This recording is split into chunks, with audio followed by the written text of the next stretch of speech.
people have buried some of my family, and the people of today, there are very few of them that know anything about the fact that there was a black population here at one time and how they contributed to the building and to the history of Sullivan's Island.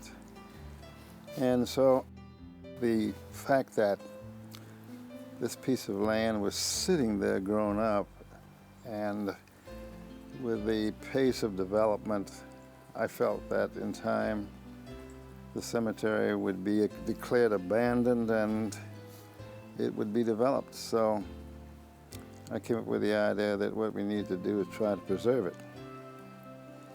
And so I talked to some of the people who were born here, and we formed a little organization called the Original Islanders. And we talked about it and went to the town council and made a presentation, and they were very supportive of the idea. And that's how it all got started. The cemetery was always there. I always played there as a child. You know, we had blackberries growing in the cemetery, plum trees were in the cemetery, and my daddy had a gate right, you know, to the cemetery. So I always played there. There were funerals. I remember when I was a little girl, if somebody died that my father knew, he would place me upstairs on a window to tell him when the funeral procession comes to the cemetery, then he'd walk through the gate and go to the funeral. So I remember that. His plans was to have his funeral procession go across the yard, you know, walk across the yard. My father had his sister buried there too, because at that time, that's where he planned to be buried. But so that's why his sister is buried there. My mother's brother and my father's sister they're the only members of my family that's buried right out there. I built Mr. Brown a house. I built him a house on the same property he was birthed on. He was born on that property. And I always knew the property. I lived right in front of it. The first house I ever bought in Sullivan's Island was directly in front of Mr. Brown's house. I didn't know him at the time, but the property was there, and I always thought it was really a neat place because it had some great live oaks on it and all, so I knew of it.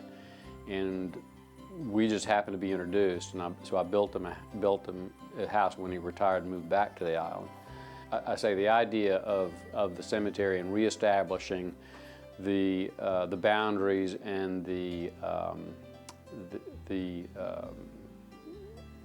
notoriety of the cemetery was his idea. I mean, because he's got relatives there buried and friends and all. And I liked the idea and liked him especially.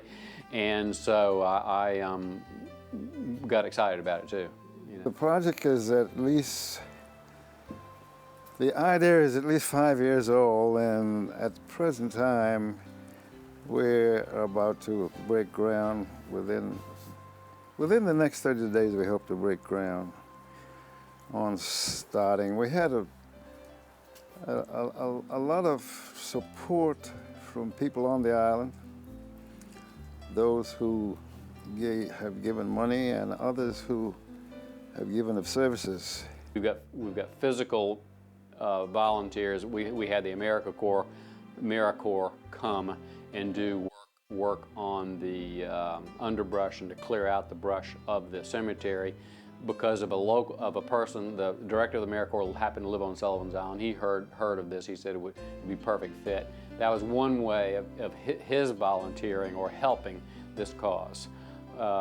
We've got a local landscaper that has worked with them also on helping them clear the place. We have a sketch of what we want to do, and we have a general idea of the layout of where the graves are and what we want to do. It's going to be something very subtle, I suppose. Something that will use the landscape and the shrubbery, natural shrubbery of the island. There are people here today who who don't know that very little, who know very little of the history of Sullivan's Island. And they don't know how and by whom this island was created and the labors that were put into it. So this is a part of trying to preserve a bit of the history of Sullivan's Island, especially as far as African Americans are concerned, because they helped build a fortress that was here even during the Revolutionary War. And through the years, they've had a presence here. And it is very well that we try to preserve and to document that history.